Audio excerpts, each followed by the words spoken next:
¿Qué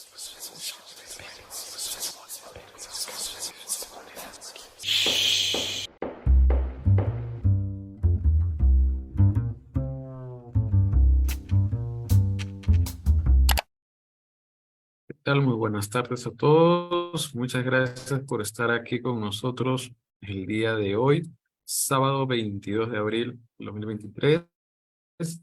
Y en breve vamos a dar inicio con los seminarios, o vamos a continuar con los seminarios de divulgación, difusión y activismo. Quien les habla es Darwin Gutiérrez Guevara, de parte de la Asociación Liceo Contextual, y nos acompaña también Alejandro de Jesús Domínguez López, por parte de Psicologízate en Casa.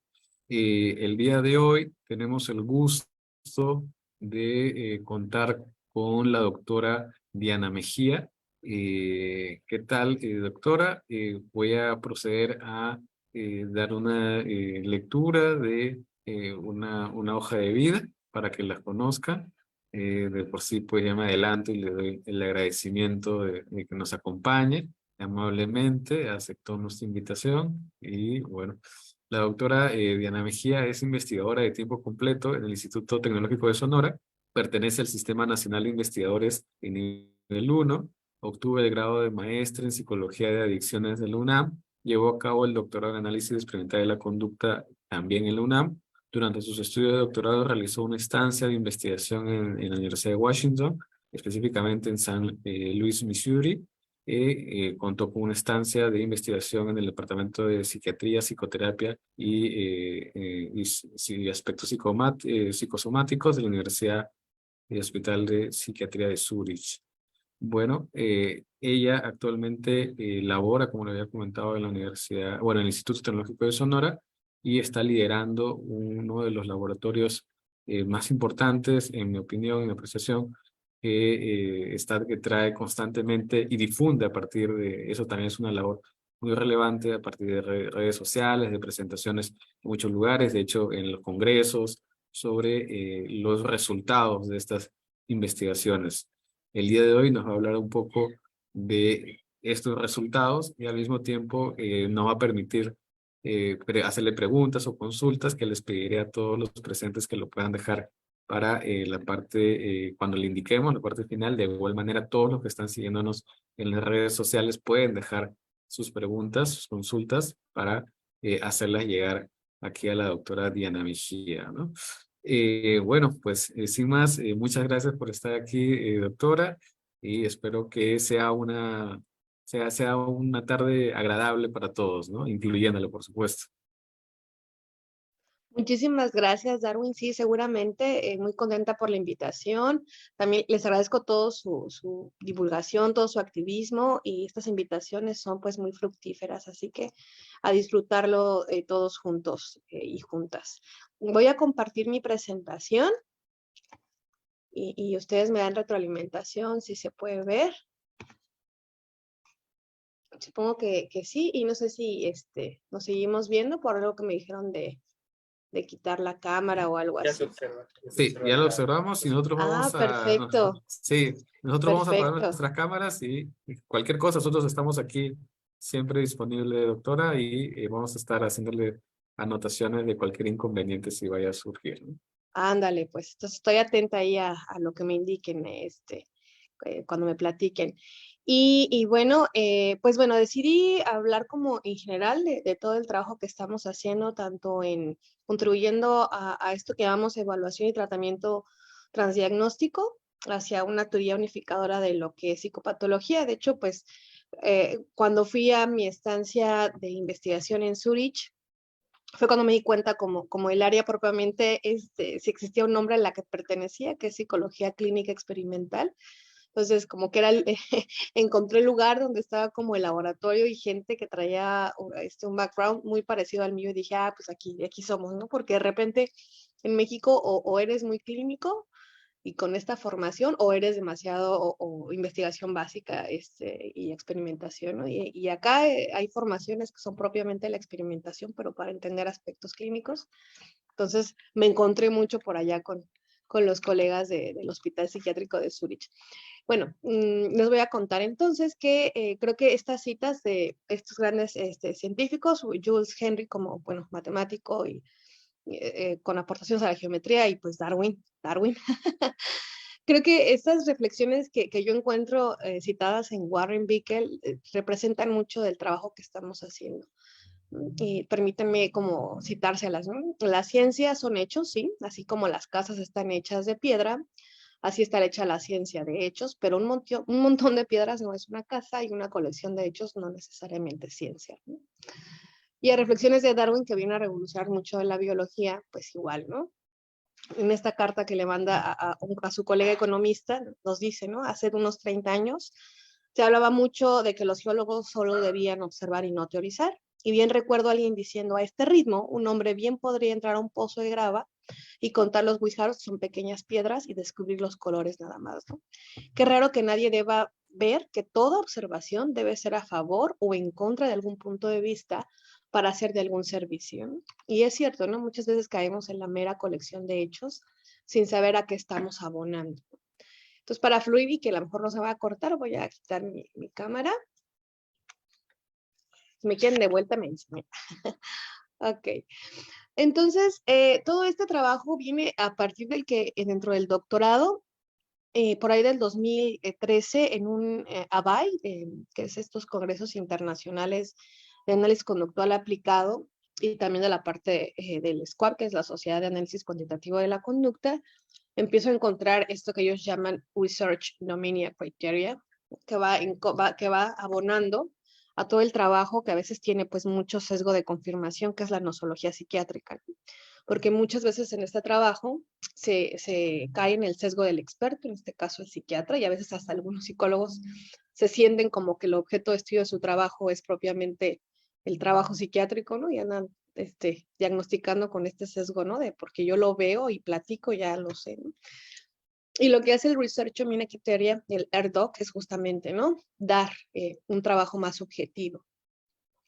Trabajamos a través de 6 dominios, ¿no? Sistemas de valencia positiva, sistemas de valencia negativa, y aquí estamos hablando bastante de la sensibilidad al reforzador y a los castigos en estos dos puntos y aquellos estímulos que pueden ser interpretados por los organismos de esta manera. En este caso, pues, bueno, vamos a contemplar también los modelos preclínicos y los sistemas cognitivos, y en este caso no estoy hablando de Albert Ellis ni de Aaron Beck, estoy hablando de estos procesos de almacenamiento de ítems, de cómo es que nosotros lo manipulamos a través de posiciones en el trabajo de la tarea de NEVAC, por ejemplo, ¿no? Posiciones que vamos manipulando en la pantalla y qué tanto se mantiene la información en operación, la información que va a ser reforzada, por ejemplo, o qué tanto se inhiben respuestas cuando hacemos trabajos para tareas de go no go, o estamos hablando de qué tanto se combinan estrategias de resolver el problema cuando lo sometemos a al aprendizaje de la estrategia A o la estrategia B, y luego qué hacen. Y más adelante voy explicándoles algunas, porque a lo mejor no traigo como todas esas tareas, me quedo como solamente en el trabajo de toma de decisiones, pero bueno, me refiero a esas tareas que construimos para justamente evaluar esos procesos. Y para procesos sociales, pues está fuertemente la teoría cognitiva social de Bandura y los sistemas de excitación y modulación. Ahí hablamos de los procesos oponentes de Solomon o algunos sistemas de respuesta sensorial y motora, ¿no? Y las unidades de análisis son puede haber genes, puede haber moléculas, células, circuitos, fisiología, también autoinformes o registro conductual o algunos paradigmas, que uno de los que no lo metí aquí, pero les voy a ir platicando y si nos da tiempo igual a lo mejor se los enseño, que es el trabajo de la situación extraña de Ainsworth para estudiar apego, y que lo hemos comparado en varias especies, no solamente los humanos. ¿Y por qué lo trabajamos así? Porque buscamos procesos comunes, no estamos interesados siempre en el trabajo de diagnosticar y categorizar en la nosología psiquiátrica. Más bien buscamos teorizar con respecto a procesos comunes, entonces es más integradora, más parsimoniosa, más convergente. Focalizado con trastornos, pues bueno, están justamente buscando procesos que no se comparten para mantener esa única unidad nosológica. está necesaria la evaluación diagnóstica y está basado en trastornos específicos, está siendo divergente y pues de repente ecléctica, ¿no? Y es que piensen en mucha evidencia como esto, ¿no? Como el aripiprazole, que es un medicamento que, pues, si ustedes pueden ver, está recomendado para múltiples manifestaciones conductuales, ¿no? Que se consideran, pues, de riesgo en las personas, ¿no? El espectro autista, esquizofrenia, desórdenes esquizoafectivos, para los desórdenes neurocognitivos, ¿no? Incluyendo las demencias, que pueden haber por varios tipos, ¿no? Como el Alzheimer o la misma esquizofrenia que también genera demencia, o desórdenes de los cuadros bipolares, ¿no? Y entonces, ¿cómo es posible que el mismo medicamento pueda apoyar, ¿no? Todas estas manifestaciones? Es porque hablamos de que hay un proceso común en todos ellos, ¿no? Y para iniciar, como siempre, estos debates, a mí me gusta mucho como poner las encuestas de epidemiología psiquiátrica, porque creo que nos ayudan a evaluar políticas públicas y también dirección en las investigaciones que hacemos nosotros. Entonces, en este estudio, por ejemplo, participa México y la lleva a cabo la Organización Mundial de la Salud y la lleva a cabo cada determinados años que va consensuando a diferentes países. Y de hecho la encuesta la absorbe, bueno, de manera, este organismo internacional y no deja que propiamente lo absorba el Instituto Nacional de Psiquiatría, quien es como la sede, donde después se hace como la organización para mapearlo a nivel nacional, ¿no? Por esta región. Pero me gusta mucho porque a veces sobredimensionamos, ¿no? Los aspectos de estas entidades nosológicas y hasta ahorita lo que nos dicen estas encuestas internacionales epidemiológicas es que, pues, déjenme activo mi láser, como para que se vea aquí. Pueden ver ustedes que el porcentaje de prevalencia alguna vez en la vida de ansiedad, por ejemplo, es el 14%, que es el más alto, del 26% de cualquier desorden que se está reportando en esta población que se encuestó. Y están reportados, pues bueno, los desórdenes por uso de sustancia un 7,8%, 5,5% externalizantes, que estamos hablando aquí trastornos de control de impulsos, ¿sí? Explosivo intermitente, trastorno de conducta, negativista desafiante, ¿sí? Piromanía, cleptomanía, y desórdenes del estado de ánimo un 9,2. Pero noten cómo si yo me voy, y no se me quedó el colorcito, pero yo creo que ustedes sí lo van a poder ver. Si yo me quedo en el último año, ¿cómo está esa prevalencia? Vean cómo disminuye, ¿no? Al 8,4%, el más alto, que es con respecto a trastornos de ansiedad, y cómo van bajando los demás, ¿no? Estado de ánimo 4%, externalizantes 1%, bueno, casi el 2, ¿no? 1,6%. Desórdenes por uso de sustancias 2,3% y cualquier desorden 13%, ¿no? Afortunadamente en el último año pues la prevalencia es más baja y eso quiere decir que en contraste pues tenemos un gran porcentaje de personas que no lo están presentando, en las cuales también podemos focalizarnos para trabajar comportamientos muy claros de autocuidado, ¿no? Y quitarnos esos conceptos pues de repente muy ambiguos como la autoestima que no se traducen en comportamientos de comida balanceada, comportamientos de higiene de sueño, por ejemplo, de actividad física, y que estamos dejando de lado todos este gran porcentaje para que no caigan en algún problema después de salud, no solamente mental, sino salud física. Y bueno, de las personas que están padeciendo estas categorizaciones nosológicas, pues bueno, afortunadamente el 40% lo tiene en un grado bajo, el 25% en un grado que es serio. Y esto es importante en cuanto a cuál es el costo en salud pública, porque pues bueno, muchas veces estas enfermedades mentales te sacan un poco del trabajo, bueno, de trabajar o de ir a la escuela y terminan, bueno, siendo gastos en salud pública importante. Y bueno, hablando de los sistemas cognitivos, cómo es que nosotros los hemos estado trabajando. Y esto obedece no solamente al trabajo de esta teoría de los sistemas de competencia neuroconductual o la teoría del procesamiento dual de Bechara y de, es que aquí me acuerdo, me bloqueó el nombre de Bickel, ¿no? De competencia neuroconductual de Bickel, sino hablaba también de los trabajos de Damasio es el nombre de Damasio, y de Bechara con el sistema de competencia dual, o el sistema 1 y sistema 2 de Kahneman, que estuvo estudiando y quedó mucha evidencia y que lo vemos en Thinking Fast and Thinking Slow. Y en este trabajo lo que vemos es que, pues bueno, los humanos pueden tener, ¿no? De manera adaptativa y para conservar energía, pues sistemas de respuesta más rápidos y respuestas más procesadas, porque el entorno, ¿no? Demanda que se reflexione sobre él para tener, a lo mejor una mejor manipulación que nos permita estar más adaptados. Y el problema que vemos en los cuadros psicopatológicos es que se sesga la respuesta rápida, que hay poco trabajo de inhibición y que esto está generalizado, ¿no? Porque es normal que tengamos respuestas rápidas, no vamos a pensarla mucho. Si está el diente de tigres de sable, ¿no? Enfrente, no lo vamos a pensar. Tenemos que dar una respuesta rápida, pero bueno, dependiendo del contexto, vamos modulando, ¿no? Y vamos siendo estratégicos y lo que vemos en cuadros psicopatológicos es que se pierde esa flexibilidad, esa estrategia y hay mucho sesgo de respuestas rápidas. Y entonces el problema es que no está haciéndose un adecuado filtro, ¿no? La flexibilidad, memoria de trabajo, lenguaje interno, para planeación, resolución, inhibición emocional y de conducta, o sea, de respuesta emocional para que baje como toda esa descarga que hay psicofisiológica y para que se frene, ¿no? Entonces, esta respuesta procesada, lo que hipotetizamos es que justamente está a la baja, ¿no?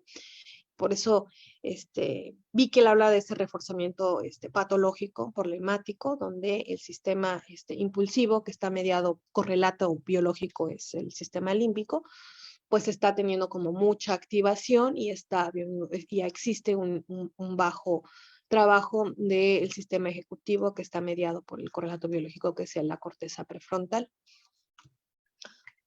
Y bien, nosotros cómo hemos estado como trabajándolo, bueno, algo que se ha acumulado de evidencia, y esto es uno de los trabajos que ya viejitos, ¿verdad? Ya va para 10 años, pero hasta ese momento estaba muy interesante y seguimos abonando la evidencia hacia esto, ¿no? De cómo es que el humano está teniendo como diferentes problemas de subtipos de procesamiento. Entonces, lo que aquí mostramos es cómo en tareas donde manipulamos tiempo o manipulamos riesgo, niveles de riesgo de que ocurra un evento, bueno, qué subtipos obedece o se encuentran, ¿no? Por ejemplo, Petri encuentra en este estudio con jugadores patológicos, ¿no? Que tenían ya diagnosticada la ludopatía, pero también tenían trastornos por consumo de sustancias, pues en tareas donde manipulamos tiempo, pues se queda, ¿no? Bastante impaciencia, pero también hay una propensión al riesgo y está este subtipo, ¿no? Subtipo donde hay tendencia al riesgo y también hay mucha impaciencia, que es lo que conocemos también como impulsividad. O este otro subtipo, que aquí Mangori lo encontró, ahí esta parte lo encontró con personas que tienen atracones de comida, y también se ha encontrado con bastantes usuarios de sustancias que no tienen el diagnóstico comórbido de ludopatía, pero vean cómo ellos tienen justamente esa impaciencia, pero tienen esa aversión al riesgo y tienen estas características. O este trabajo de Hall, Green y Meyerson, donde encuentra pues mucha tendencia al riesgo en ludópatas, pero que no tienen comorbilidad con trastornos por consumo de sustancias y pues tienen este subgrupo, esta tendencia. Y aquí Joel Meyerson encuentra como toda una distribución en esta parte donde pues no hay no necesariamente el que seas muy paciente o va a estar asociado a que tengas mucha aversión al riesgo, ¿no? En realidad hay una distribución muy, muy diversa en cómo respondemos en tareas de riesgo y en tareas donde nos están evaluando qué tanto toleramos el paso del tiempo.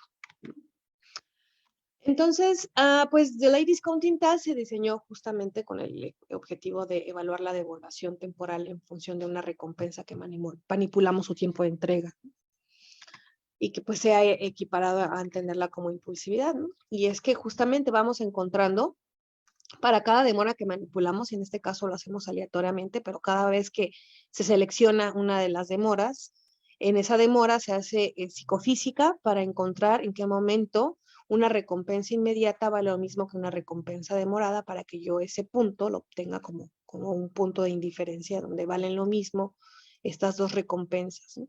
Entonces hago un proceso psicofísico para cada una de las demoras que yo quiero manipular para ver si encuentro justamente una devaluación con respecto al tiempo que manipulé. Y si esto yo lo puedo ajustar, porque yo, nada más yo, ¿no? Muchos lo hemos ajustado al modelo matemático, que es hiperbólico, para evaluar qué tan rápido decae esta curva, ¿no? Y si este parámetro de caída, ¿no? De rapidez de decaimiento, es diferente por algunas condiciones, y lo han estado dentro de este estudio de campo de conocimiento, pues lo manipularon con con el nivel socioeconómico, incluso el sexo, la edad, y evidentemente con uso de sustancias, donde se encontró una información más robusta, ¿no? De cómo a mayor problemática con el uso de sustancias, pues esta curva tendía a ser mucho más pronunciada en contraste con la gente que no consumía sustancias, ¿no? Y justamente ese es, pues, el gran trabajo que estuvimos haciendo, sobre todo en el trabajo de doctorado. Diseñé, lo que buscamos fue manipular diferentes bienes monetarios, incluyendo un bien que era un costo, y tenía grupos, ¿no?, que tenían diagnosticado el trastorno por consumo de sustancias, de cocaína y de marihuana, y evaluaban qué tan diferente era su respuesta en estas manipulaciones que hacía con respecto a la gente que era un control saludable. Entonces, trabajamos con 77 usuarios de cocaína, 44 usuarios de marihuana y 40 controles. Y los sometimos a estos trabajos con estos 3 reforzadores, bueno, 2 reforzadores, una pérdida, y luego utilizamos otros reforzadores que no fueran monetarios para ver qué ocurría, que les voy a poner más adelante, ¿no? Y lo que ustedes pueden ver es que para ganancias, que es los triangulitos, el triángulo inverso y el triangulito que sí está bien, pues en contraste con el grupo control, mi grupo de usuarios de cocaína tienen una curva mucho más pronunciada, ¿no? Vean cómo la curva de usuarios de marihuana en realidad no es tan diferente, y es que eso obedece a las propiedades. Lo que hemos encontrado es que a raíz de esto entendemos que es el moldeamiento farmacológico que hacen sustancias estimulantes mayores como la cocaína, a diferencia de la vida media y cómo trabaja las propiedades de la marihuana en el organismo, porque vean, como el efecto tarda en llegar al pico y tarda bastante en quitarse, no está haciendo un moldeamiento tan acelerado como si lo hace la cocaína, ¿no? Que a los media hora ya quieres otra dosis, ¿no? Y lo que sí encontramos y que me pareció muy interesante, porque pues bueno, ok, en la literatura nos decía que marihuana no era como tan evidente como otras drogas como cocaína, tabaco, incluyendo el alcohol, a pesar de que también es una droga depresora, pero con propiedades farmacológicas muy diferentes a la marihuana, igual que la heroína.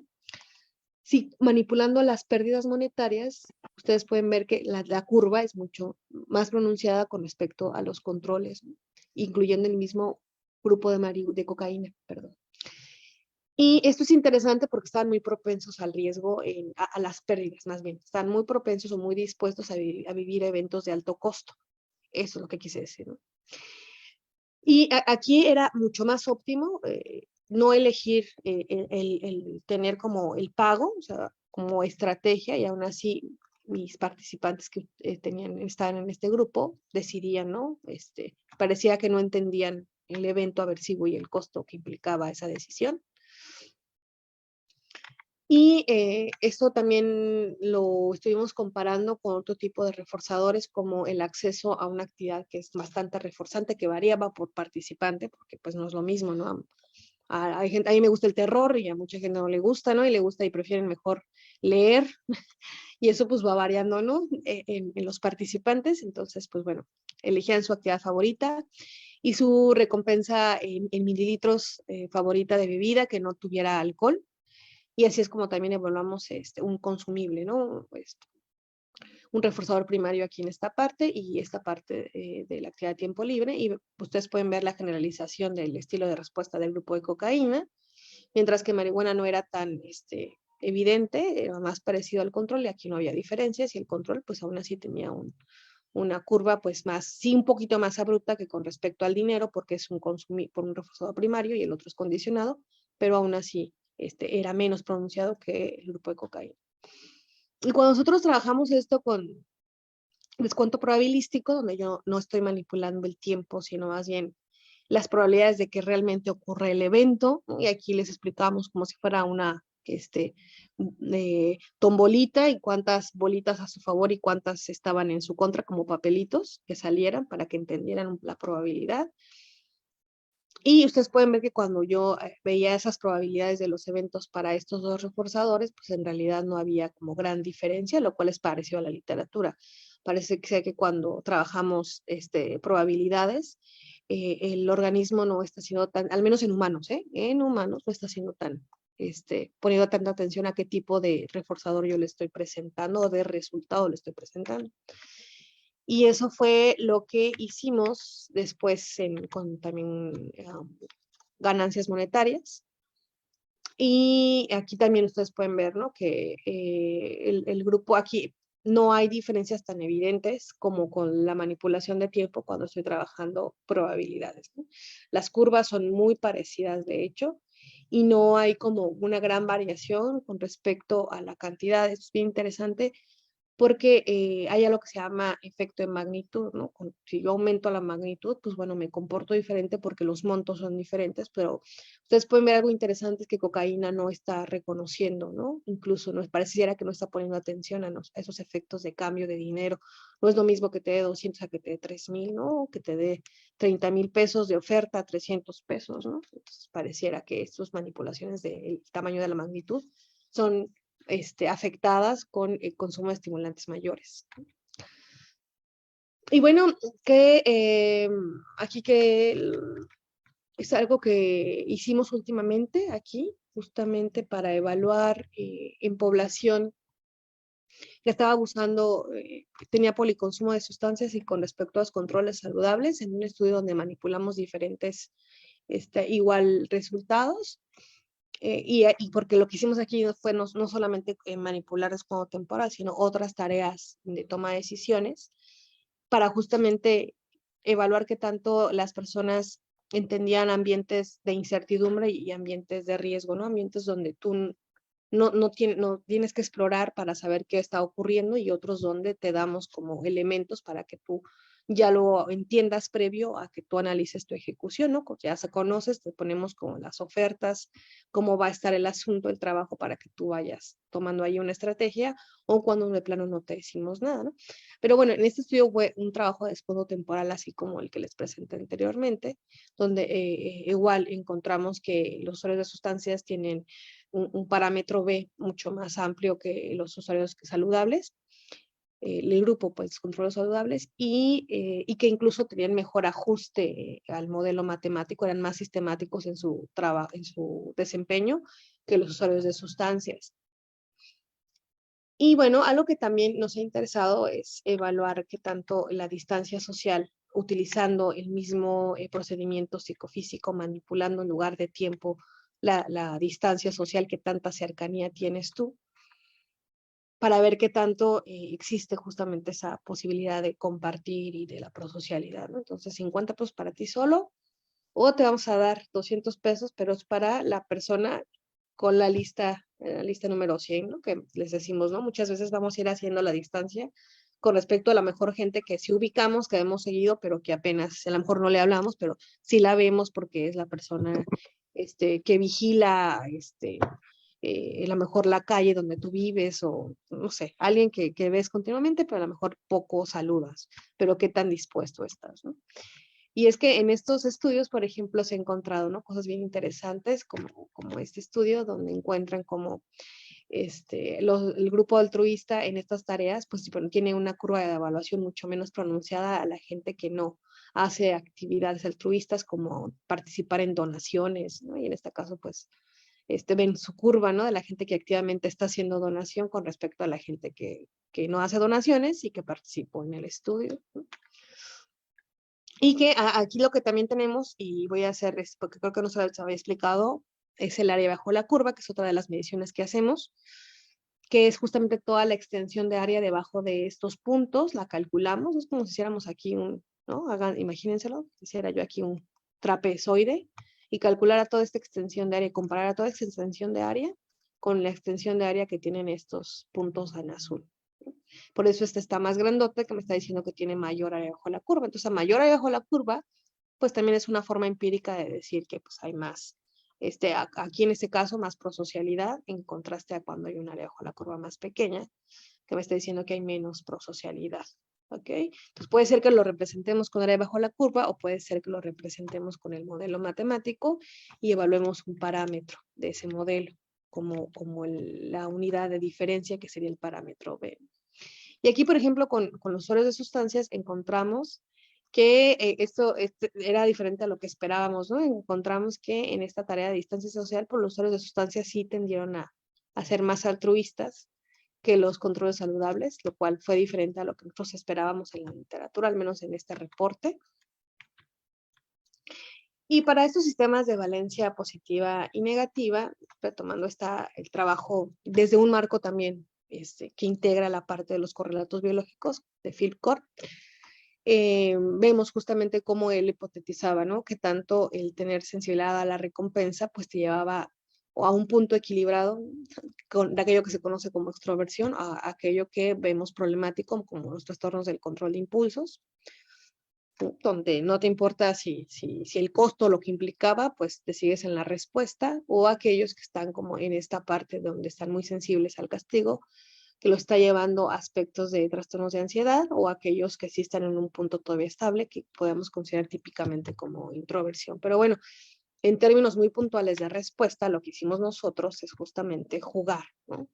Con el Iowa Gambling Task para saber qué sucedía en las personas que, cómo elegían en función de que, porque en estas tareas ganas y pierdes, ¿no? En cada mazo, cómo distribuyes tu respuesta a lo largo de los mazos cuando tú la estás conociendo para ver, elegir los mazos que te dan más ventaja, que te dan más ganancia que pérdida, o si persistes en aquellos mazos que te dan más pérdida que ganancia y cómo te comportas, ¿no?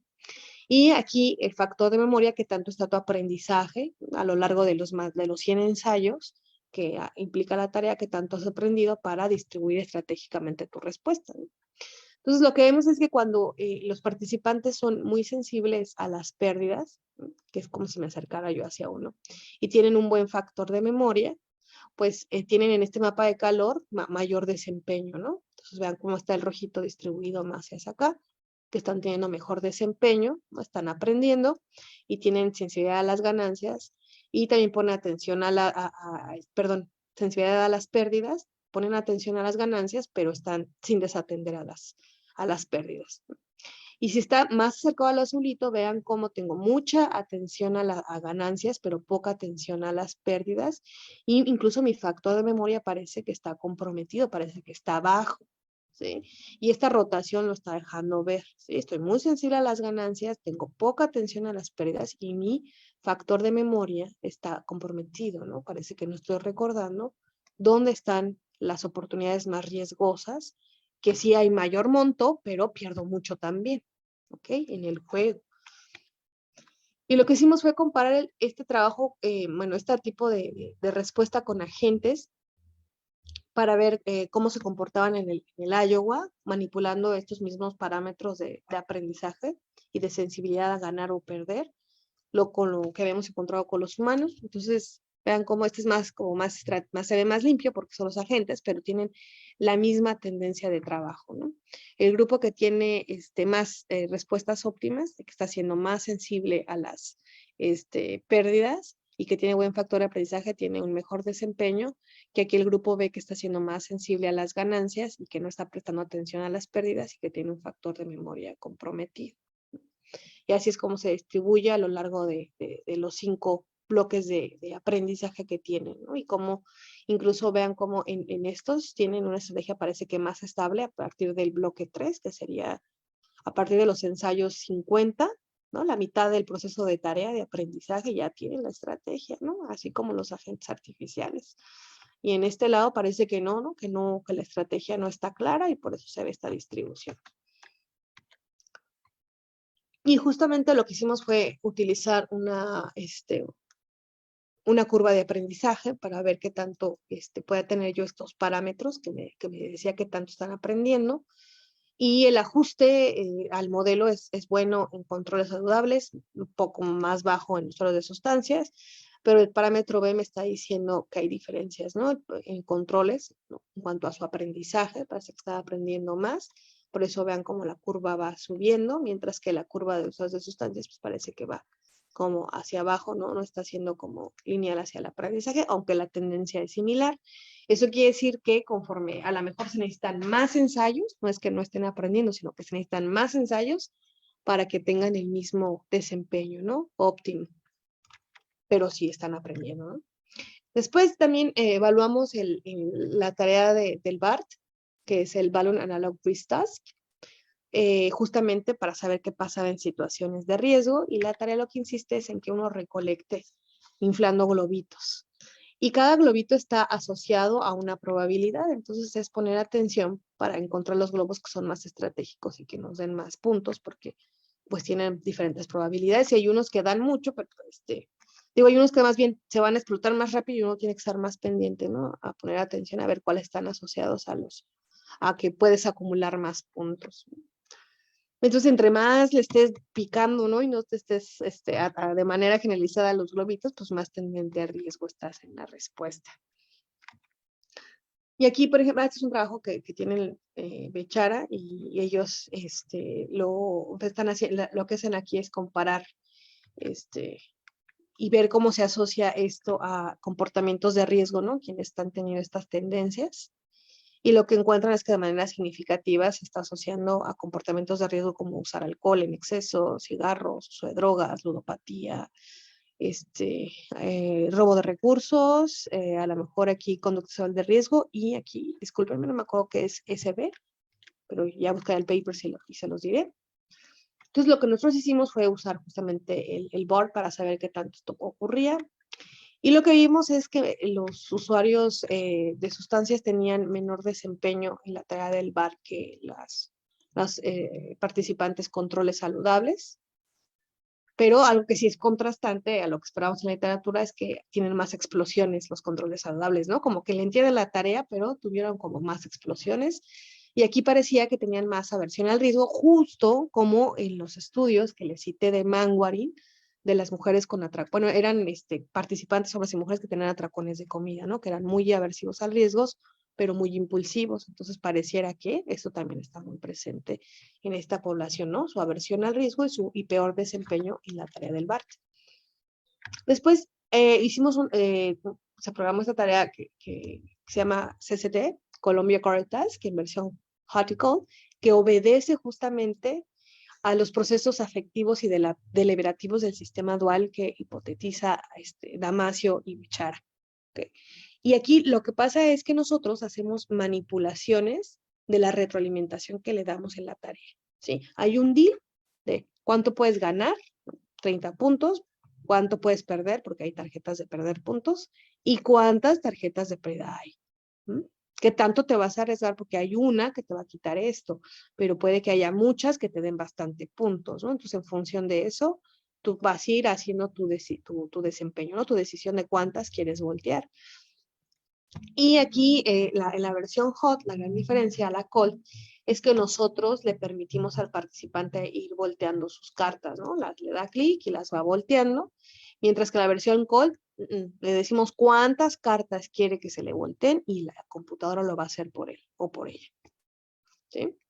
Y aquí es como nosotros lo manipulamos, entonces aquí se toma la decisión en función de eso. Aquí manipulamos dos tipos de ganancia, ¿no? Es decir, puede haber, en algunos deals puede haber 30 pesos, o sea, 30 puntos, o en otros deals puede haber menos puntos de 10. Puede que haya tarjetas de perder puntos de 150 o perder 250 puntos. Y vamos manipulando hasta 3 cartas de riesgo, ¿no? De 1 a 3 cartas. Y vamos viendo cómo en función de esta dinámica de cantidad de ganancia, que la cantidad de puntos para ganar o la cantidad de puntos de perder y cuántas cartas de pérdidas, qué tanta influencia tienen en cómo se desempeñan en esta tarea los participantes, ¿no? Porque tenemos de 1 a 3, me faltó el último clic. Y aquí lo que se han encontrado es una diferencia en cuanto se da retroalimentación a cuando después se da la retroalimentación, ¿no? Eso quiere decir que van cambiando en función de las manipulaciones que hacemos de activar el sistema afectivo dando retroalimentación o dejar que tome en frío la decisión en la tarea de versión fría, ¿no? Que es como activar el sistema ejecutivo, ¿no? O el sistema 2 de que hablaba Kahneman o el sistema ejecutivo que hablaba Bickel. Y aquí lo que ustedes pueden ver es cómo los usuarios de sustancias tienen mayor elección de cartas, que son los triangulitos, tienen mayor selección de cartas en los niveles de desventajosa deals, ¿no? Conforme van pasando, pues bueno, ellos siguen manteniendo una tendencia a arriesgarse más que las personas que son controles para estos estudios, ¿no? Pues por eso también nosotros decidimos programar y utilizar el Columbia Card Task. Y aquí lo que notan ustedes es que los usuarios de sustancias que son los negros tienen mayor riesgo de selección de cartas en contraste con los participantes saludables, y esto lo hacen en varios de los deals que hacemos, ¿no? Lo hacen más en tarjetas de pérdida, en cantidad de tarjetas de pérdida, a pesar de que se van a perder puntos, ¿no? Aunque si esto se incrementa, ligeramente baja el desempeño, pero sigue siendo más alto con respecto al control saludable. Para puntos de ganancia igual es mucho más alto, y ligeramente lo hacen más cuando está en 30, eso quiere decir que sí hubo pues atención a estas manipulaciones de cambio. Pero vean, cuando la estrategia es mejor, pues bueno, cuando es un buen deal, también tienen mayor desempeño, pero cuando es el peor, vean cómo se abstienen los controles saludables, pero los usuarios de sustancias muy pocos ponen atención a que es un mal deal, a que hay que ser prudentes, no le prestan mucha atención, como los controles saludables. Y a partir de esto, pues buscamos hacer un árbol de decisión para saber si existe como, dentro de todas estas tareas que les aplicamos, que nos ayuden como a identificar más rápido, ¿no?, a las personas que están padeciendo esto, para la validez psicológica y también para el trabajo incluso preventivo, ¿no? Vemos que el desempeño en Iowa Gambling Task en los primeros 20 ensayos está siendo como el primer filtro para saber si alguien es en control saludable.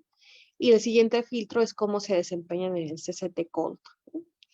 Y para este segundo filtro, un peor desempeño me dice que es abuso de sustancias, un desempeño a lo mejor más o menos bueno en el CCT, pero analizando cómo se desempeñan ya al final del Iowa Gambling Task, ya es la gran diferencia para otra vez confirmar que son saludables o que son usuarios de sustancias cuando hay menor desempeño al final de la tarea, cuando se supone que ya tenían que haber aprendido de cómo funcionaba el riesgo con los 5 mazos de juego que tiene el Iowa Gambling Task. Bueno, aquí cerrando porque se me pasé muy rápido. Y algo que diseñó, esto es más trabajo de mi esposo, que es el Why Mass Foreign Task, que muchas veces algo que hemos platicado es que parece que es una tarea de flexibilidad, porque en realidad manipulamos como estrategias, ¿no? Para ver qué tan rápido se da cuenta de que cambió el ambiente, qué tanto se ajusta ahora a este cambio de ambiente, ¿no? Qué tan flexible lo noto, ¿no? Pero bueno, ellos desde el trabajo de ecología conductual, pues lo ven de otra manera, ¿no? Porque pues están buscando como puntos de equilibrio en el trabajo que hacen en interacción los organismos, pero cuando lo hicimos fue como para justamente evaluar proporciones de producción y de parasitismo, y si esto era diferente en personas que padecían trastorno por uso de sustancias. Entonces, esto permite pues evaluar patrones de comportamiento análogo a situaciones de forrajeón animales no humanos, y pues también los humanos propiamente cuando exploramos los recursos, ¿no? Entonces, está bien divertida la tarea porque pues hay parcelitas donde uno produce, ¿no? Maíz o zanahoria, dependiendo. Y pues bueno, vamos a estar viendo cómo hay probabilidades y cantidades diferentes para cada una de los parchecitos, ¿no? De las parcelitas. Y hay una ejecución de los demás en vivo, porque hay otros participantes que están también ahí con su joystick aquí trabajando, para ver qué tanto influye el desempeño de los demás para que se dé una estrategia de a lo mejor de gorroneo, ¿no? De seguir al otro y gorronear lo que el otro ya trabajó, o si hay producción propiamente. Y es que esto parece interesante. Aquí manipulamos como 4 probabilidades de que aparecieran las comidas y las cantidades. Pueden ver aquí los controles y los horas por uso de sustancias. Aquí este control, el más oscurito es el substance use drugs. Y me parece que me faltaba, es que le dio la animación, ¿no? Porque es para que veamos cómo el desempeño está cambiando en función de cómo estamos manipulando la tarea, el contexto, y es por eso que los controles, vean cómo hacen esta estrategia, dependiendo de si hay más probabilidades, más unidades de alimento o no, y hay más probabilidad de que esta ocurra. Y es decir, más requerimiento de respuesta, más probabilidad de que ocurra, y cómo es que se ajustan en función de eso los controles, ¿no? Poniendo atención y haciendo un cambio en su desempeño. Y ustedes pueden ver que ese cambio de estrategia es mucho más lento en usuarios de sustancias, ¿no? Como que la estrategia, porque vamos como cambiando las probabilidades y las unidades de alimento, pues fue difícil notarlo para los usuarios de sustancias, ¿no? Que es esto que ven como desempeño, y como cuando estamos en este proceso de desempeño, cuando cambiamos la probabilidad de 80-10, aquí sí notan un poco más los cambios de unidades de alimento de 15-5, pero esto no lo notan en este porcentaje de 80, cosa que los controles sí. Y aquí lo que se hizo fue encontrar como también dentro de cada estrategia control o usuario de sustancias había productores o gorrones. Y entonces se evaluó justamente qué tanto las personas que tienen la estrategia, los participantes, tenían estrategias más de producción o de gorroneo, cómo se desempeñaban en tareas de descuento temporal y social.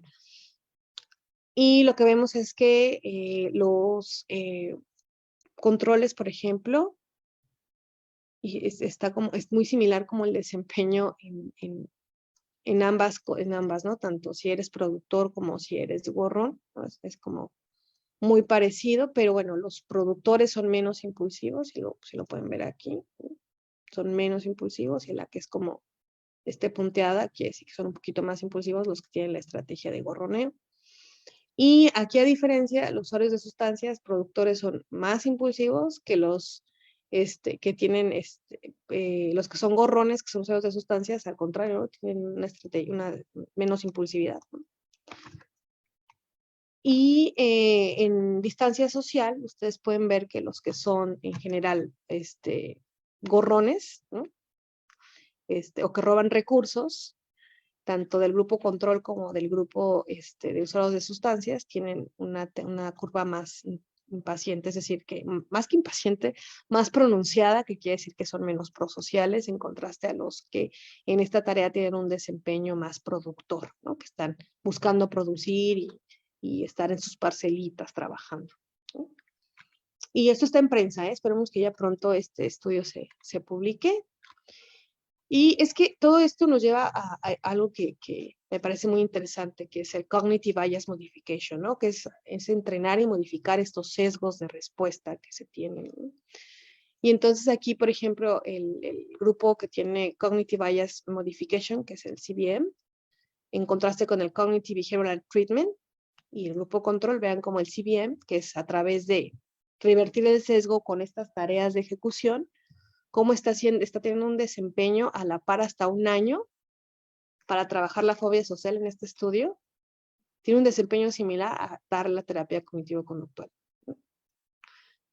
Entonces, y con respecto al control, pues bueno, se ve el desempeño de ambas, ¿no? Que se mantiene. Y esto quiere decir que pues es costo efectivo, ¿no? No quiere decir que va a sustituir propiamente a un trabajo terapéutico como se hace, ¿no? Actualmente, sino que puede coadyuvar, ¿no? Puede ser algo que también se aplique, que es más costo efectivo, ¿no? Y que puede ayudar a que se obtengan resultados a lo mejor más rápido, ¿no? Y que hay que seguir estudiando. Y en cuanto a estos tratamientos, pues bueno, ya lo que hemos visto es que pues bueno, hay que trabajar, ¿no? Estadios donde antes de que ocurran los estados más severos, ¿no? Por eso la intervención temprana es como lo más esencial que tenemos que estar trabajando hoy en día. Y es por eso que el trabajo transdiagnóstico de la terapia dialéctica conductual o incluso la entrevista motivacional, también la terapia de aceptación y compromiso, pues bueno, cuentan con diversos ensayos clínicos que están demostrando su eficacia para diferentes problemas conductuales, y entonces bien ahí pueden estarse tomando como herramientas también preventivas, no solamente para cuando se presenta ya, ¿no? ¿Y qué es lo que dentro de algunas de las estrategias hacemos? Es justamente con toda la personalización de esto que, por ejemplo, aquí Marshall Linehan define como atención plena, que es observación, descripción y participación en el contexto actual, y que hay varios ejercicios porque no es hacer yoga y estar en flor de loto, ¿no? Es observar, describir y participar, sin saltar justamente a una categorización que es ambigua como la venganza, el odio, ¿no? Incluyendo hasta el amor, ¿no? Sino más bien basados en que observo y que es cómo lo puedo escribir con lo que yo recibo sensorialmente y cuáles son las acciones que yo estoy haciendo en este contexto particular, porque busco hacerlo una cosa a la vez y ser eficiente, ¿no? Por eso es no juzgar, una cosa a la vez, ser eficiente, ¿no? Y aquí lo que buscamos es que estas categorizaciones que aumentan la experiencia evitativa, ¿no? Imagínense, hay matemáticas muy malo, ¿no? Experiencia evitativa y las matemáticas son necesarias, pues bueno, ¿no? Mejor esto es así. ¿Para qué funciona? ¿Para qué puede ser bueno?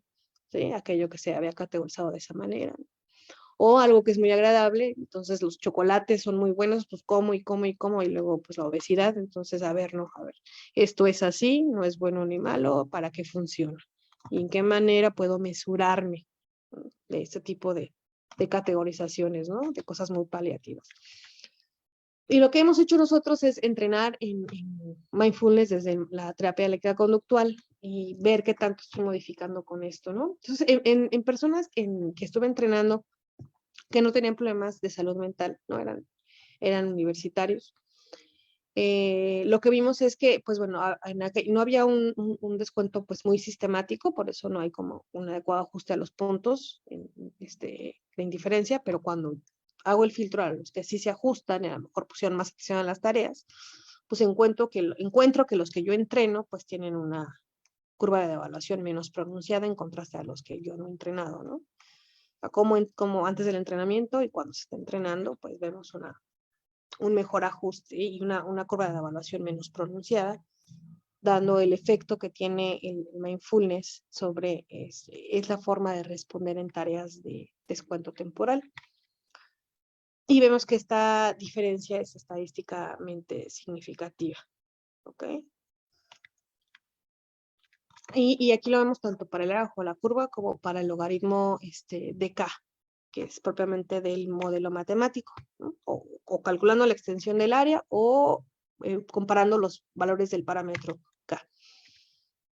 Y hicimos lo mismo con mindfulness, pero ahora con descuento social, y lo que vimos es que no hay diferencias, ¿no? Entre ser entrenado y después recibir, el no estar entrenado y después recibir el entrenamiento, no hay diferencias en cómo tú te desempeñas, aún aunque yo busque a los sujetos más ajustados y evalúe justamente sus parámetros, pues no hay diferencia. Eso quiere decir que entonces, a lo mejor dentro del trabajo que se hace en dialéctica conductual, puede que lo que se enseña en efectividad interpersonal sí pueda modificar la forma en cómo respondemos descuento social. ¿Okay? Y tener justamente más herramientas un poco más objetivas, más que el autorreporte, de la eficacia de los tratamientos como la dialéctica conductual. Y aquí sí, no hay diferencias significativas, tanto en el área bajo la curva como en el logaritmo de K, cuando entreno con mindfulness. Y es que lo que nosotros hemos encontrado es que con los tratamientos, el usual o el tratamiento, fue el PCC, que es el programa de satisfactores cotidianos que se da en la residencia de psicología de las adicciones. Pues tanto el tratamiento usual que se da, que no es el PCC, como el PCC, pues es eficiente, ¿no? Para disminuir sintomatología, aumentar autoeficacia y disminuir la somatización, depresión, ansiedad, psicoticismo frente al control. El tratamiento usual y el tratamiento de autocontrol son igual de eficientes, ¿no? Y incluso la severidad, de acuerdo al S del 90 también, ¿no? Disminuye en ambos tratamientos desde pre al post. Y pues ambos son eficientes, pero vean cuando yo evalúo estos de igual dos tratamientos con respecto a cómo responden las tareas de descuento temporal, pues en realidad ahí encuentro, pues ligeramente, ¿no? Diferencias significativas, pero en ambos tratamientos, pero no hay gran cambio en la forma en cómo responden en descuento temporal, ¿no? Y eso sería interesante después hacerlo en seguimientos, ¿no? Para saber qué tanto, cuál predice mejor, ¿no? Si este instrumento de autorreporte o estos trabajos de estas tareas de ejecución que les aplicamos para saber cuál nos ayuda a seguir evaluando el riesgo de recaída. Porque aquí actividad tiempo libre, tanto en temporal como probabilístico, fue la que se modificó.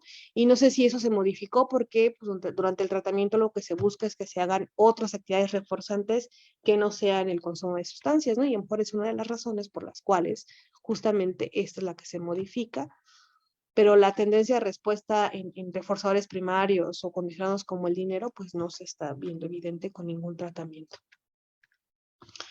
Y bueno, rápidamente algo que estamos también trabajando es el entrenamiento, hablando de trabajos transdiagnósticos en competencia romántica, para que uno sea más eficiente y evidentemente la selección de pareja pues va a ayudar a que se tengan mejores prácticas de crianza y con eso se evitan muchos problemas de neurodesarrollo, porque hay como un mejor cuidado de los cachorritos humanos.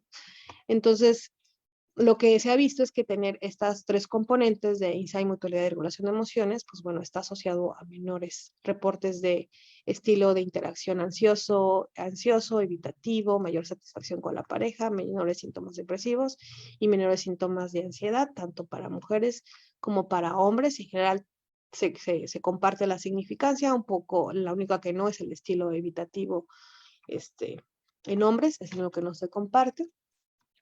Y esto lo han hecho en diadas para ver cómo es que en diadas para resolver conflictos en tarjetitas, que tanto eso predice también está asociado a la satisfacción que se tiene con las parejas, ¿no? Y que esto no es heteronormativo. Entonces, a mayor competencia romántica, mayor satisfacción se tiene con la pareja.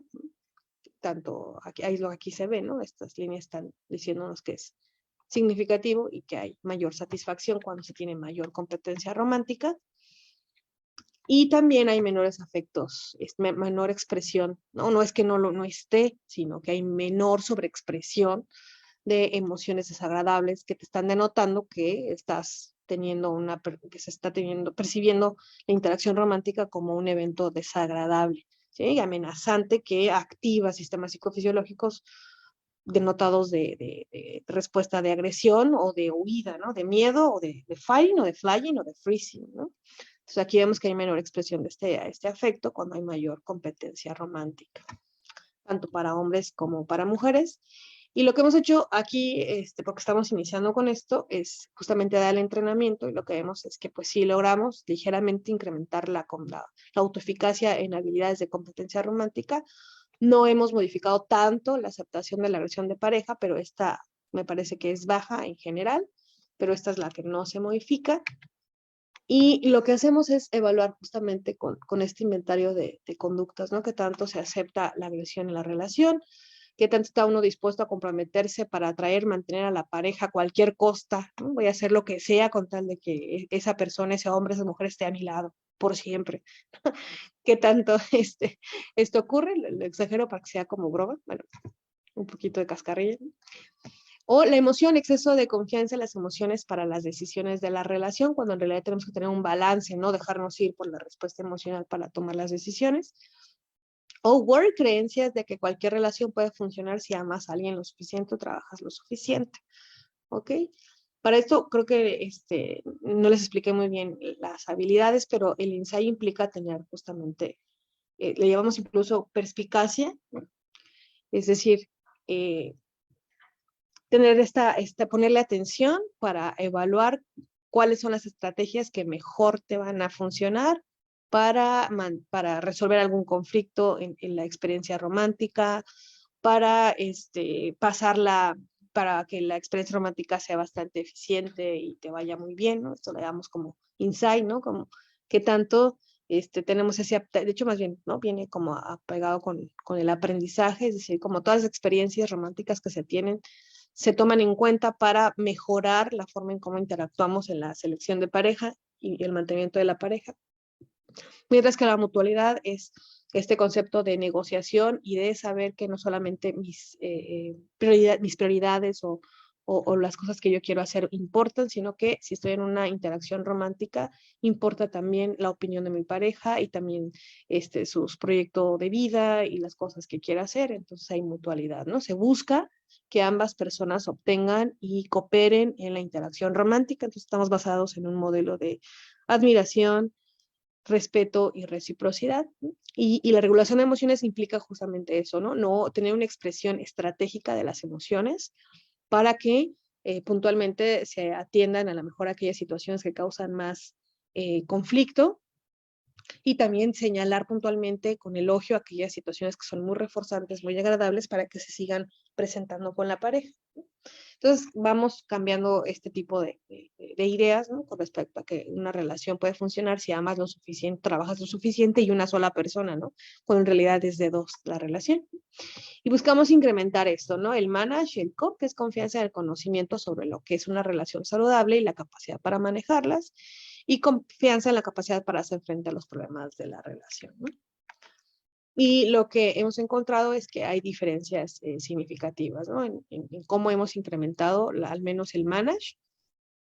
Lo hemos estado incrementando con la intervención que damos de los talleres de entrenamiento de competencia.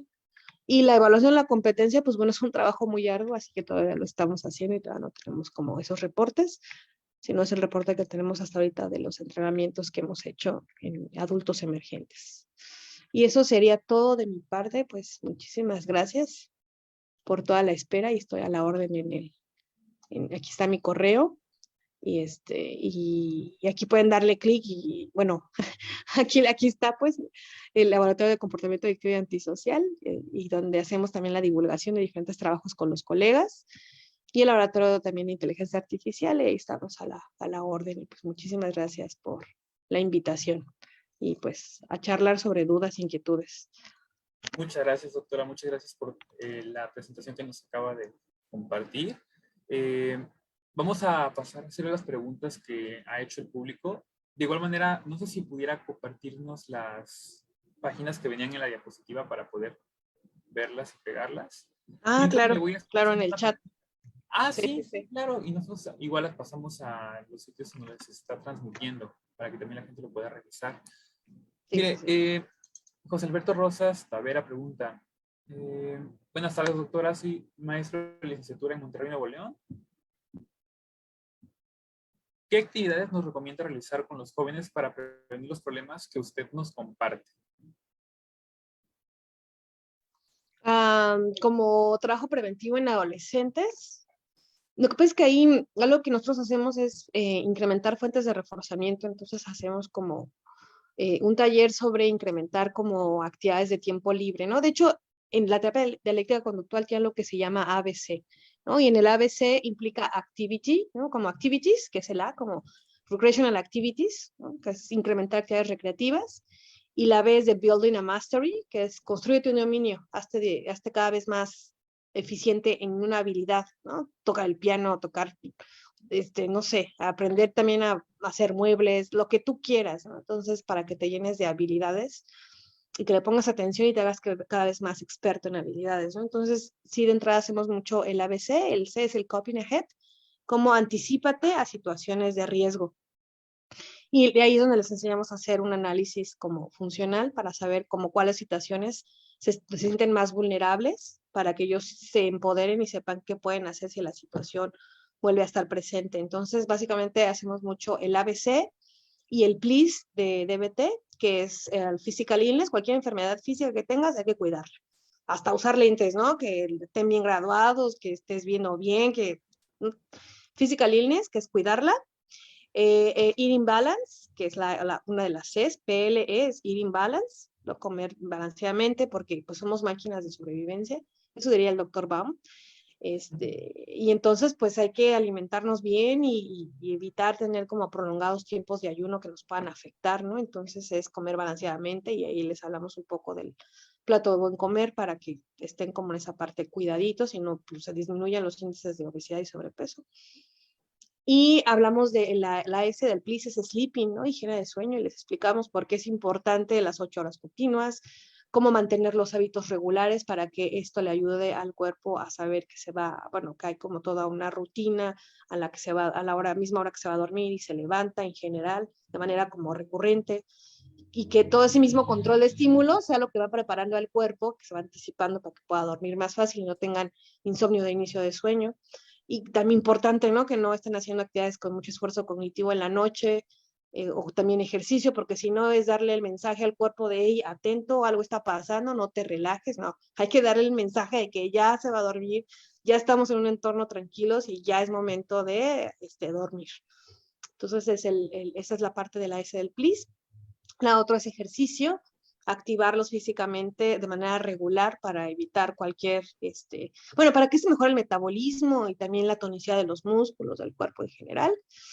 Y la A del PLIS es avoid substance abuse, ¿no? Evita usar sustancias y les explicamos cómo se debe consumir alcohol de manera moderada, como qué es un trago estándar, por qué máximo 4 tragos estándar y por qué si eres adolescente es importante que te esperes hasta los 21 años, 18 años, que ya estás más grande, para que ya, donde reduces vulnerabilidad de adquirir más rápido una adicción, ¿no? Que es lo que nosotros conocemos como la vulnerabilidad adolescente y lo difícil que es una vez que se adquiere en esa etapa de vida, ¿no?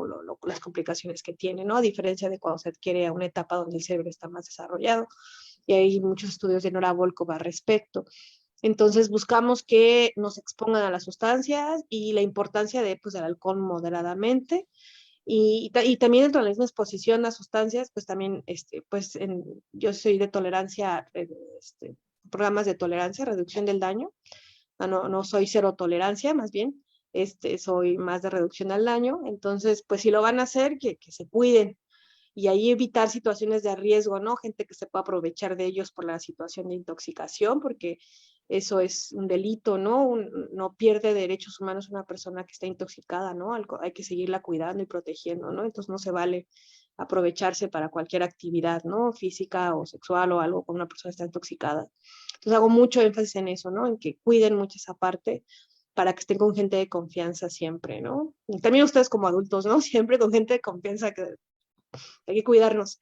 Entonces, básicamente eso que hago, ¿no? El PLIS y el ABC y trabajo el IB para que sepan que implica una relación romántica saludable, porque es importante, bueno, ciertos comportamientos, ¿no? De reciprocidad y a lo mejor en adolescentes hasta cierta etapa, donde se sientan ellos más competentes y cuando sientan que no pueden lidiar con ciertas peticiones, cómo hacerle frente a eso, ¿no? Porque puede que sea algo que no puedan elaborar si están muy chiquitos, ¿no? De hecho, en una plática con una colega, ayer veíamos justamente eso, ¿no? O sea, parece que hay como un punto de corte, ¿no? A partir de los 14 años, donde debajo de los 14 años es una situación difícil de manejar para en esa etapa de la vida, ¿no? Que tengas a tu novio o novia en esa etapa es una experiencia muy difícil, ¿no? Que puede ser contraproducente, ¿no? Y por qué tenemos que explicarte, porque lo más recomendable es que te esperes y que te vayamos entrenando en estas prácticas parentales más, le llamamos autoritativas, ¿no? O democráticas, a veces es como la traducción, pero es Authoritative Parental Training, para que puedan explicar las razones de por qué el seguimiento de esta instrucción es importante sin caer en el autoritarismo y la obediencia ciega, que la que estoy muy en contra, ¿no? Porque esos modelos adultocentristas sí es algo que perdió mucho, yo creo que el entrenamiento de crianza, y ahorita estoy como más en pro de evitar el adultocentrismo. Entonces, eso es lo que hago generalmente y hablar de la importancia de no usar sustancias frecuentemente y el riesgo a salud que implican por esta parte de que nos damos todo un módulo para trabajar eso. Y aparte del AIME hablamos de los derechos sexuales y reproductivos que tienen los seres humanos también para que ellos vean que hay todo un sistema que los ampara como seres humanos y sus derechos que tienen. Y creo que ya es todo, no sé si contesté bien a la gente de Monterrey. Preguntan que acerca de los maestros, ¿cuál es el rol que deben cumplir para poder ayudar a los jóvenes con esos problemas que ellos tienen? Para los maestros, fíjate, incluso también estos modelos de autoritativo, autoritario, permisivo, ¿no? Negligente, a veces los han querido aplicar también a la docencia. Y entonces, pues bueno, un poco desarrollar un sistema más de explicar las razones, de no caer en falacias de autoridad, ¿no? En los argumentos cuando se enseña, creo que eso va a ayudar bastante, ¿no? A hacer un pensamiento muy crítico. Y aquí, pues bueno, yo creo que si estamos trabajando en sistemas de educación básica, el entrenamiento a padres es fundamental. ¿Sí? Todavía hoy en día hay muchos grupos en psicología que suelen trabajar solamente con los adolescentes, los niños. y Sí, dejan de ¿verdad? lado, ¿no? El contexto parental y no sé qué está pasando, es como de, o sea, cuando ya hay incluso ensayos clínicos, incluso en México, que denotan que es importante, fundamental trabajar a la par con los papás, ¿no? Ahorita estamos en un modelo con una de mis alumnas de posgrado, justamente diseñando y enfatizando el trabajo que hizo Jill Ratus y Alec Miller, en alumnos de Marshall Ingham, con el modelo de DBT para adolescentes, donde entrenan a papás y a los adolescentes. No es por separado, sino al mismo tiempo, ¿no? Entonces, ahí yo incorporaría mucho, entrenar a los papás y estar siempre como pendiente qué es lo que ocurre en casa, ¿no? Porque yo puedo hacer mucho como terapeuta, o a lo mejor como docente, pero si el maltrato sigue en casa, eso creo que es lo difícil, ¿no? Entonces sí, incorporaría mucho el trabajo con papás y mamás, o sea, cuidadores en general, cuidadores, la es la palabra ya más apropiada, creo, los cuidadores. ¿Ok? Muy Bueno, bien. pues muchas gracias. No, Otra pues un pregunta nos placer. dice así, ¿cuál es la presencia de los resultados de las investigaciones en psicopatología experimental en los espacios de toma de decisión en el ámbito de la salud?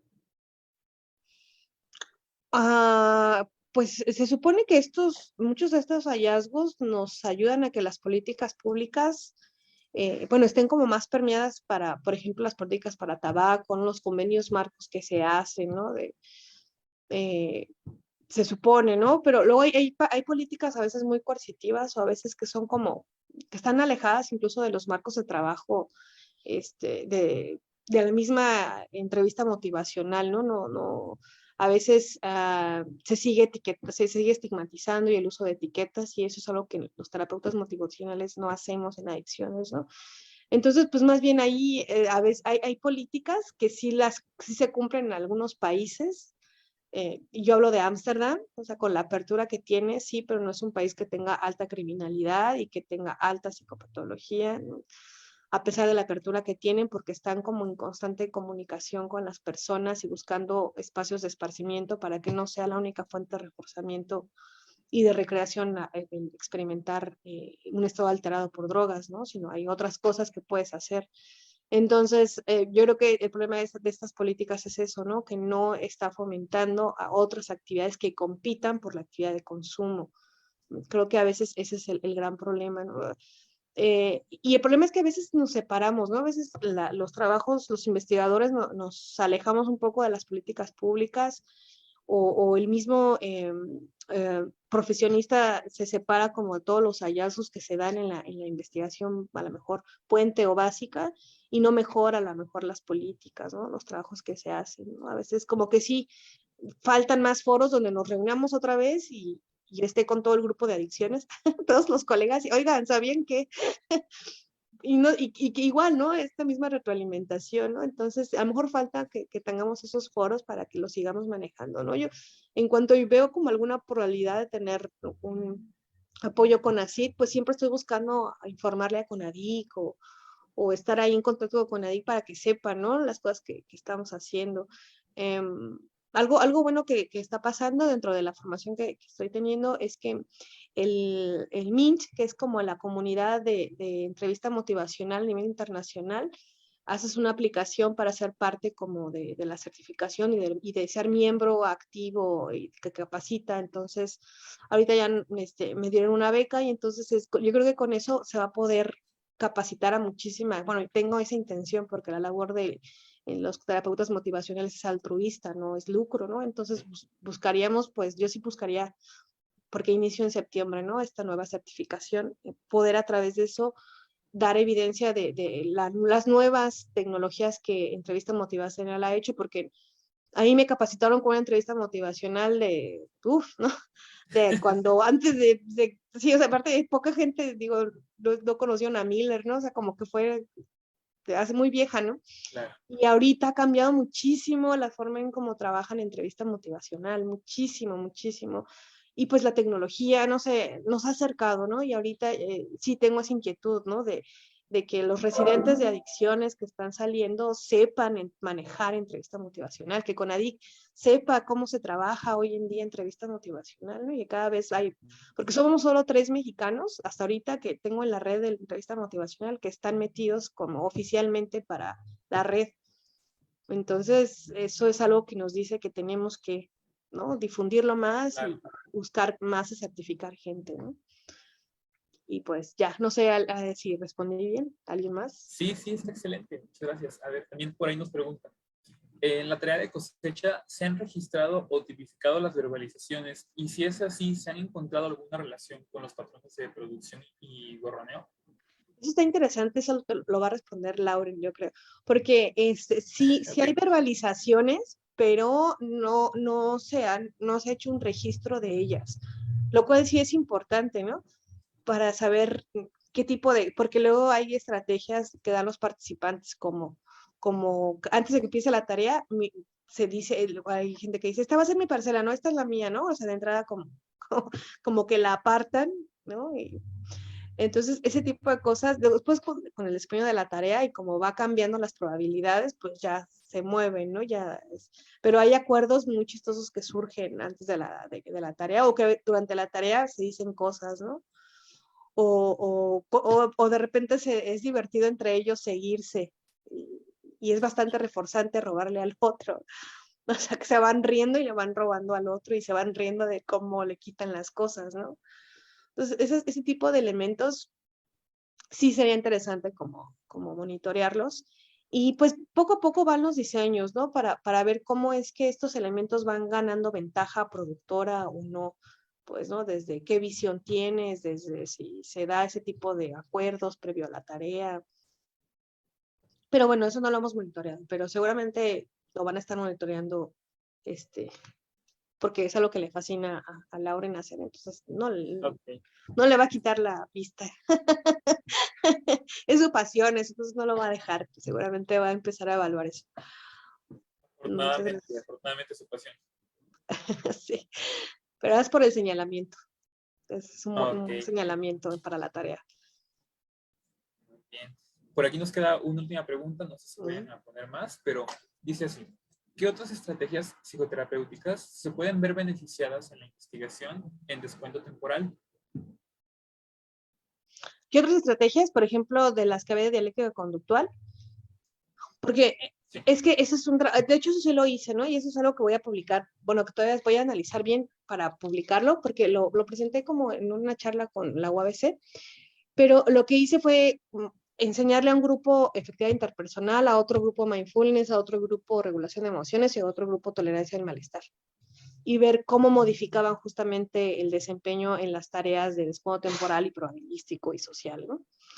Entonces, eso sí tengo como saber qué es lo que está modificando, ¿no? ¿Qué de todos los paquetes de habilidades que se dan, qué está modificando a lo mejor cada una? ¿No? Porque de repente es como que ahí están todas, pero bueno, vamos a ver qué, o sea, cognitivamente, desde cómo analizo yo la cognición, qué modifica de la ejecución de estas tareas, ¿no?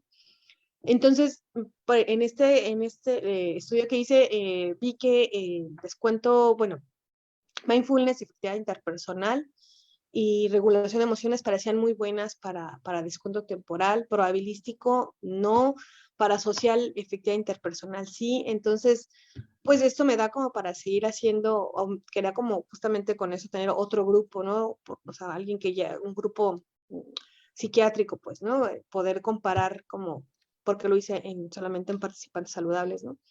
Entonces tengo ganas de ver qué sucede, ¿no? Que si se ve el mismo efecto o si es más rápido o si no se logra.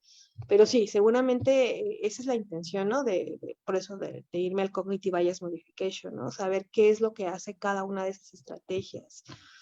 También pudiera compararse, pero no lo sé, ¿no? El trabajo que hace Steve Hayes, o sea, porque también él concibe la atención plena de una forma diferente a cómo se tiene la instrucción de BT o cómo tiene la instrucción también en Mindfulness está Shauna Shapiro y Kabat-Zinn.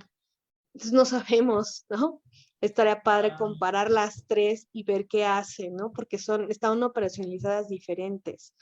Entonces, por ahí también sería interesante compararlas, ¿no? Para ver qué es lo que están haciendo cada una de ellas o si realmente todas están haciendo lo mismo, que me parece que no, porque Shauna Shapiro tiene otro tipo de, bueno, Kabat-Zinn y Shauna, la terapia es propiamente en puro mindfulness, ¿no? Y no haces más, entonces es mucho de insertar ideas de compasión, pero sin modelar o sin mostrar qué es compasión, ¿no? Nada más la pura palabra. Entonces, quién sabe qué entienda cada quien por eso. Claro. Yo riego la planta y soy compasiva, ¿no? Entonces, no sé, esa es como la ambigüedad de las cosas, ¿no? Entonces, estaría interesante ver, ¿no? Realmente cuál efecto tiene cada una. Ok, bueno, pues Muy bien. muchas gracias una vez más por la respuesta. Me parece que hasta este momento son todas. Con esto damos por concluido este evento. Le agradecemos mucho, doctora. Darwin, por favor, si gustas despedirte también del público y de la doctora. Claro, ¿no? Disculpe que se me apagó la luz acá. Muchas gracias, doctora Diana, igual a todos los que han estado presentes y esperamos verlos las siguientes sesiones. Igual está invitada la doctora Diana para que pueda estar siempre atenta en nuestras actividades. Es muy refrescante el tema de la psicopatología experimental. No es tan frecuente, como lo comentó, siempre hay esta ambivalencia entre dedicarse a la psicología básica, como entendida más como un asunto muy puntual, o el otro extremo de ser un practicante, un psicoterapeuta practicante, ¿no? No hay el asunto de lo que se puede investigar, ¿no? Así es. Así es. Entonces, igual creo que eso da para mucho más, un espacio más destinado a los detalles, pero por el momento pues queremos agradecerle su asistencia, su participación con nosotros y pues nada, eso sería por mi parte y nada, no sé si Alejandro tiene las últimas palabras, sino ya con eso. Wow. No, pues ya hemos agradecido también al público que ha estado observándonos desde las plataformas, desde aquí el Zoom, la doctora también, y invitarlos también a que sigan presenciando este tipo de eventos. Va a haber otro posteriormente. Sigan atentos a Psicología en Casa, al Liceo Contextual, que va a haber pronto más eventos de este tipo. Muchas gracias, un placer estar con ustedes, qué gusto.